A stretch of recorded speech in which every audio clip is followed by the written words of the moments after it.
कभी कभी चीजें आपके अकॉर्डिंग चलती ही नहीं है। कभी कभी क्या, मोस्टली टाइम चीजें आपके अकॉर्डिंग नहीं चलती। अब जो चीजें होनी होती हैं वो होनी होती हैं, और जो नहीं होनी होती उनको टाइम लगता है होने में। जैसे कि आज मैं सुबह सुबह किचन पहुंचा, किचन में मैंने जाके देखा सारी चीजें चल रही थी, मोमो का आटा लग चुका था, एंड आकाश एक कमाल की चीज मैगी बना रहा था।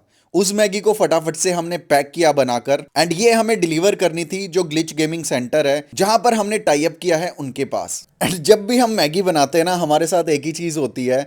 ये जो ग्लास आप देख रहे हैं ना, ये कभी कभी खाली रह जाता है।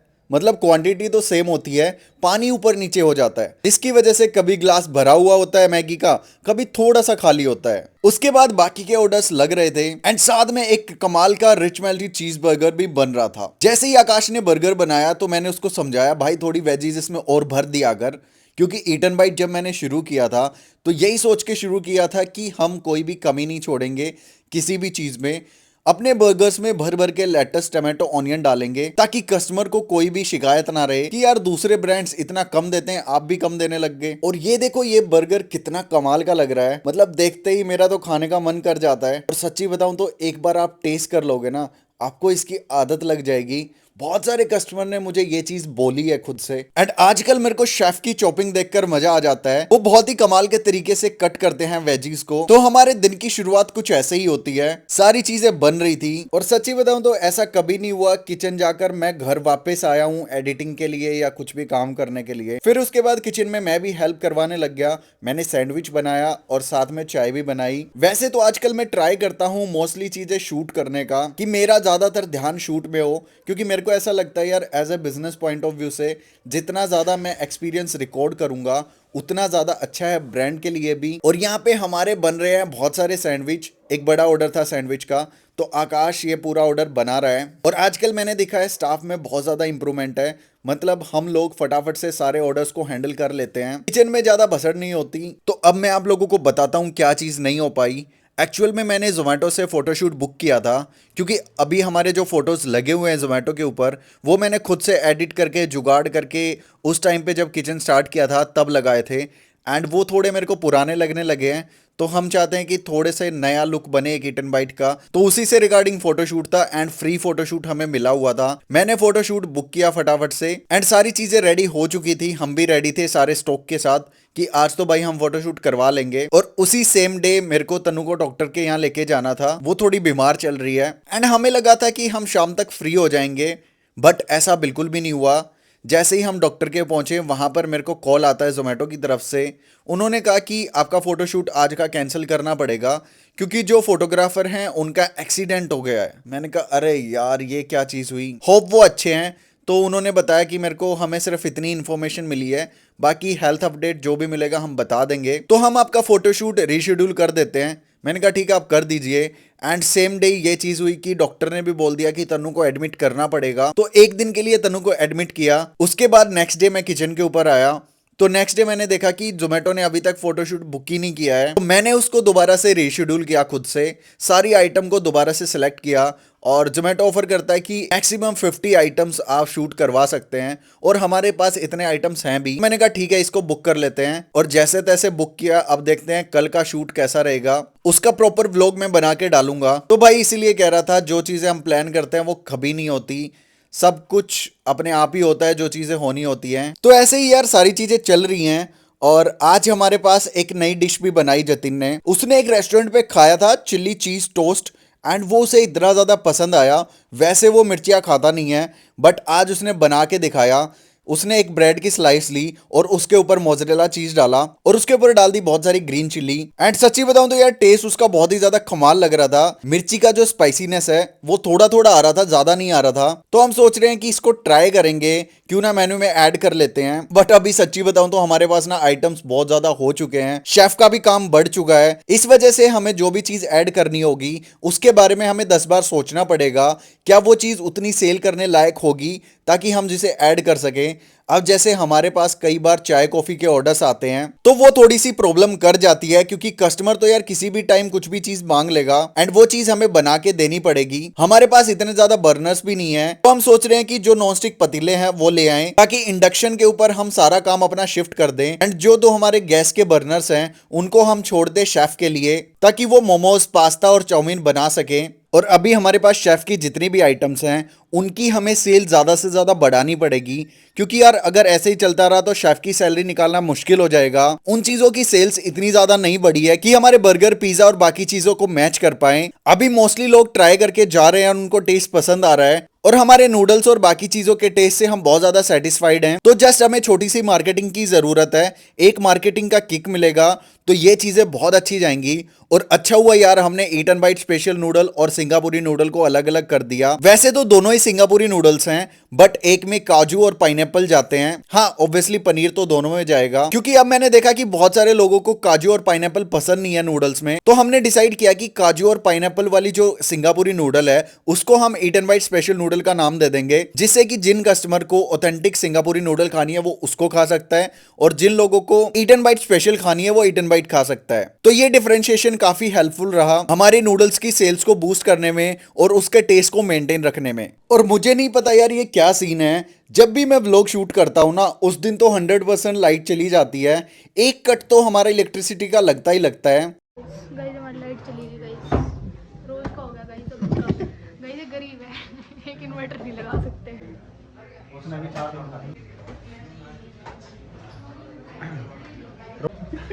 उसके बाद ग्लोब आ गया क्या? मैं नहीं खा चाहिए था। आ गया गाइस, डिबेटेबल हो जाता है गाइस क्या है भाई। और यार जिस टाइम पे ये बिजली गई ना उस टाइम पे बाहर सारे टेबल हमारे फुल थे, बट थैंक गॉड सर्दियाँ चल रही हैं, इसकी वजह से हमारा एसी भी नहीं चल रहा है। एक तो बिजली का बिल भी अच्छा खासा बच रहा है, और दूसरी चीज़ ये कि कस्टमर ज़्यादा परेशान नहीं होते, क्योंकि पंखे की और इन चीज़ों की नीड है ही नहीं। तो जब तक सर्दियाँ हैं तब तक तो हम काम चला सकते हैं इस चीज़ से, बट जल्दी हमें इस प्रॉब्लम का सोल्यूशन निकालना पड़ेगा। या तो हमें एक बैटरी का इन्वर्टर रखवाना पड़ेगा, जिससे कि एटलीस्ट कस्टमर्स को कोई भी प्रॉब्लम ना हो और काम स्मूथली निकल जाए। मतलब डेली की जो 5-10 मिनट वाली ट्रबल होती है ना उसके लिए हमें कुछ पैसे खर्च करने ही पड़ेंगे। तो देखते हैं, थोड़ा सर्दियाँ चली जाएंगी उसके बाद हम इन्वर्टर का सोचते हैं। अभी तो नॉर्मली सारी चीज़ें सही चल रही हैं, और सच्ची बताऊं तो बिजनेस में इतना एडजस्टमेंट तो आपको करना ही पड़ेगा जब आप एक नॉर्मल बजट लेके चल रहे हो। शेफ के आने के बाद हमने एक और चीज़ की, जो हमारी कोल्ड कॉफ़ी है उसको हम अच्छे से फेंट कर बनाते हैं। जैसे ही कॉफ़ी में एक उबाल आता है उसके बाद उस कॉफी को अच्छे से फेंटा जाता है, जिससे कि वो अच्छे खासे झाग बना पाए। तो भाई एक्सपीरियंस इंसान जब आता है ना किचन में तो बहुत सारी चीजें सोल्व करवा देता है। तो मेरे को तो ये चीज काफी पसंद आई। उसके बाद जैसे ही सबका थोड़ा टाइम लगा तो हम मोमोज की तैयारी शुरू करने लग गए, क्योंकि आजकल पता नहीं लगता कि कितने मोमोज हमें बनाने हैं। तो मैं ट्राई करता हूँ शेफ को एक आइडिया दे दूं कि भाई हमें इतने मोमोज तो चाहिए ही चाहिए, जिससे कि वो भी अपने आप को सारी चीजों को प्रिपेयर कर सकें। और ये देखो ये हमारे पनीर मोमो बन रहे हैं, और मैंने देखा कि पनीर मोमो एक्सपेंसिव इसलिए बनते हैं क्योंकि भाई हम ऑथेंटिक पनीर यूज करते हैं। जैसे आनंदा का जो पनीर है फिलहाल के लिए हम वही यूज कर रहे हैं। आप कमेंट सेक्शन में बताना आपको आनंदा का पनीर कैसा लगता है। हमें तो उसकी क्वालिटी काफी अच्छी लगी। वैसे हमारे पास कुछ लोग आए भी थे जो लोकली पनीर बेचते हैं, एंड उन्होंने कहा कि हम जो पनीर आप ले रहे हो उससे आधे दाम पे दे देंगे।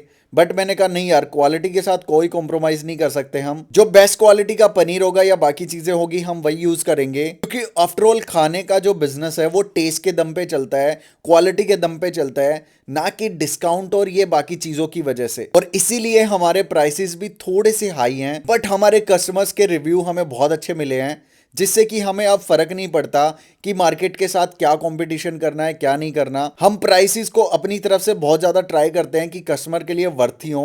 हाँ, जो क्वालिटी हम दे रहे हैं उसी से प्राइस भी मैच करता हो।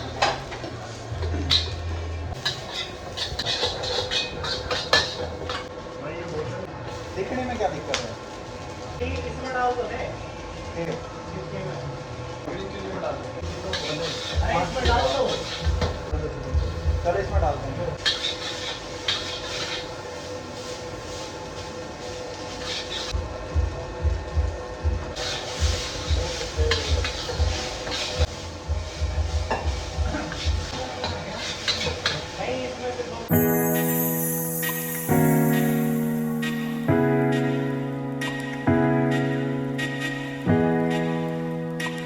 तो हमारे नूडल्स रेडी होने के बाद बारी आती है पास्ता की। और आज तो मैं तन्नू के लिए भी घर लेके गया पास्ता। रात को तन्नू का मेरे पास कॉल आया कि मेरे को भी पास्ता खाना है, बहुत ज्यादा भूख लगी है। तो मैंने शेफ को बोला भाई मेरे लिए भी बना के रख देना, रात को मैं जैसे ही जाऊंगा ना मैं ले जाऊंगा साथ में। तो ये बन रहा था हमारा मिक्स सॉस पास्ता। तो यार सारी चीजें किचन में चल रही थी। और जैसा मैंने आपको बताया कि अभी हम मार्केटिंग में भी कुछ डिफरेंट करने वाले हैं। हो सकता है हम फूड कार्ट भी लॉन्च कर दें अपनी मोमोज और बर्गर के लिए, क्योंकि ये दोनों चीज़ें ऐसी हैं जो कार्ट के ऊपर बनना इजी भी है, इन्हें देख के कस्टमर आता भी है।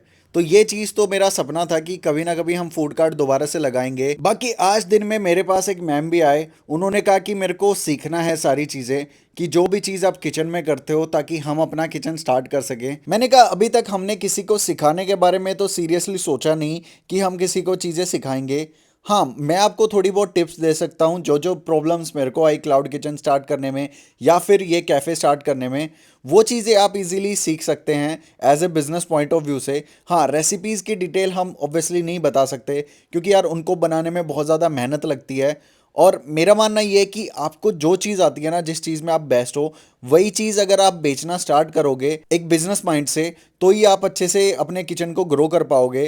क्योंकि दूसरे बंदे से रेसिपी लेना, सारी चीज़ें करना, अब सपोज आपका जो टेस्ट है वो अच्छा है इंडियन फूड में, जैसे कि आप रोटी सब्जी दाल सारी चीज़ें बहुत अच्छे से बना सकते हैं, बट आप मेरे को देख के ट्राई करते हैं कि मैं भी बर्गर बनाऊं, पिज़्ज़ा बनाऊं या दूसरी चीज़ें बनाऊं, तो वो चीज़ ना पॉसिबल नहीं हो पाएगी। तो बेटर यही होगा कि आप वही काम करें जो आपको आता है। और सच्ची बताऊं तो सिर्फ रेसिपी क्रैक करना ही बिजनेस नहीं होता, उसके बाद भी बहुत सारी चीज़ें होती हैं। आई थिंक वो सीखना ज़्यादा इंपॉर्टेंट होता है। अगर अच्छे टेस्ट के साथ अच्छी मार्केटिंग मिलती है तभी एक बिजनेस सक्सेसफुल होता है। तो मैंने उनको यही बताया। और बाकी आज का हमारा दिन कंप्लीट हो चुका था, शेफ जा चुके थे, तो मैंने फटाफट से आलू बॉईल किए। आलू बॉईल करने के बाद उनको अच्छे से फ्रिज में रखा, क्योंकि सुबह इसकी बनेंगी टिक्कियां। एंड उसके बाद हमने किचन को अच्छे से बढ़ा दिया। तो भाई आज के दिन को यहीं पर एंड करते हैं, मिलते हैं आपसे कल। होप सो कल फोटोशूट हो, अगर फोटोशूट हुआ तो ऑब्वियसली मैं उसकी वीडियो जरूर डालूंगा।